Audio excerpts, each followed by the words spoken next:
Hello, this is Greg Drescher, Superintendent of Schools in Warren County, and I'd just like to talk a few minutes about the concept of tiered or staggered school start times. First, let's just take a quick look at what the reasoning would be behind going to tiered or staggered start times. The issues that it would address are first budget and financial.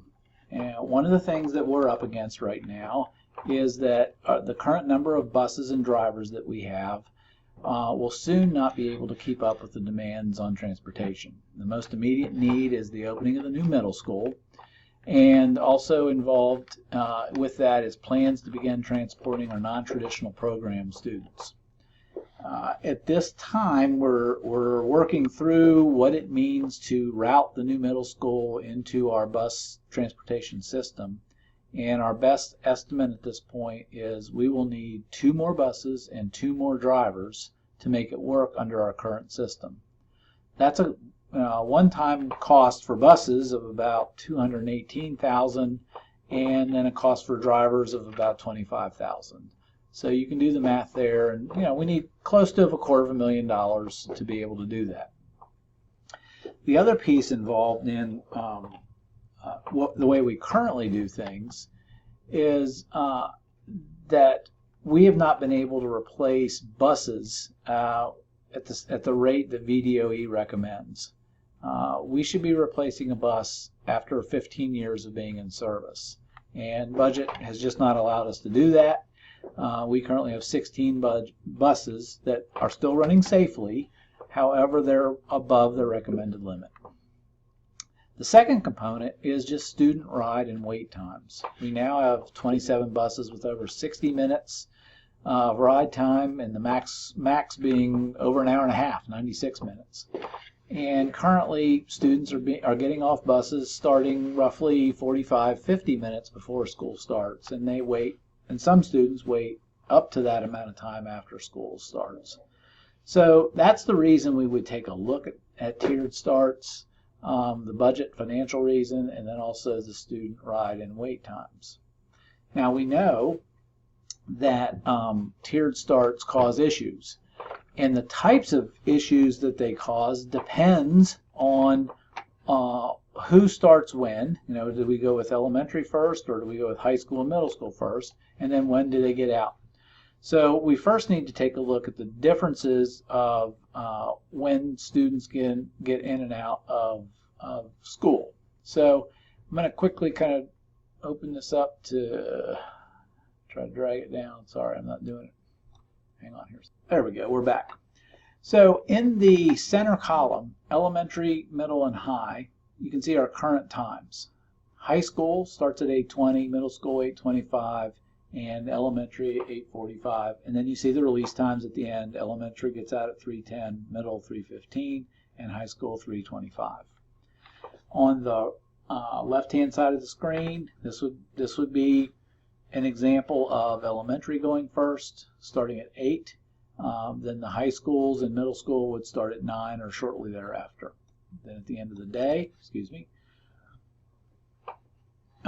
elementary, if we kept the time exactly the same, we get out at 2:25, and then high school would get out at 3:55 and 4:05. So there are some issues doing it that way. First, what comes to mind are the after-school activities that go on at the high school level, especially. The other option is taking a look at having high school go first. And in this scenario, you should notice that the difference of what currently is happening, high school starting at 8, they currently start at 8:20. And in middle school, either starting at 8 or 8:05, they certainly start at 8:25. So not a dramatic difference in their current start time. Elementary would need to start 1 hour later. We need a 60-minute time between the two starts in order for the tiered system to work. 9 o'clock, while initially, and even in my mind, I'm looking at it seems late, it is 15 minutes different than the current start time. So I think it's just a matter of getting our heads around what does that mean. Here's the big difference. At the end of the day, high school, if they kept their time the same, would get out 3:05. Middle school would get out 2:55, 3 o'clock, somewhere in there. The big difference would be is that to get that hour time for buses to run, go drop off the high school, middle school students, and then come back and get the elementary students, the end time would need to be at 4:05. That's approximately 35 minutes longer than the current elementary school day. So that creates issues and at different levels. So here are the issues or pros and cons, just trying to line things up just to have it as discussion points to work on this. We need an hour time period between the two runs. That to make it work, that's the minimum amount we need. School start and end times will be different than they currently are, and that will change school processes and practices and all the things related to the start and end of the school day. The shortened wait time in the morning especially impacts serving breakfast like we currently serve. Families may need to adjust child care from their current practices. We're talking a 15-minute start difference at the elementary level and a 20-minute start difference at the high school level. Schools may need to figure out how to help and offer some sort of child care if the school start times and end times have an undue burden on some families, and I would assume that would happen. And one of the things that could happen if we do have shortened ride times, it could increase our ridership, which is a good thing. Pros and cons of elementary or middle school starting first. One of the things that we do know is that teenage sleep patterns suggest that the later that school starts, that's better for them. The downside of that is the later schools get out in the afternoon, the later sports activities and club activities can start. So both scenarios do allow elementary schools to add time to their day. The piece, and I need to change that, that's incorrect. The piece that if elementary students do start last at 9 o'clock, they'll have to add 35 minutes. That won't be an option. That will be, or at least 35 minutes to the day. So that's the difference there. The decision hasn't been made yet whether to move forward with tiered or staggered starts. What we do know is that we'll need to do something.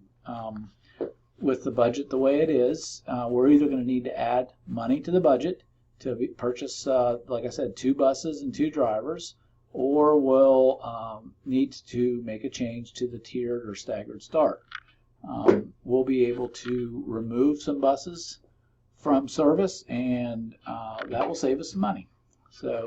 And still offer a good transportation service. So what we're looking at now is what are the issues that are caused by doing this, and if as a school system we did some things to mediate those issues, would that help our teachers and staff members out, and could we also help our families, parents, families, and kids out by doing this?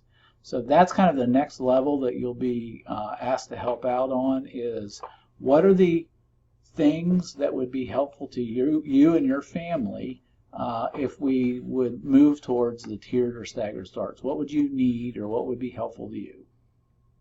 Thank you.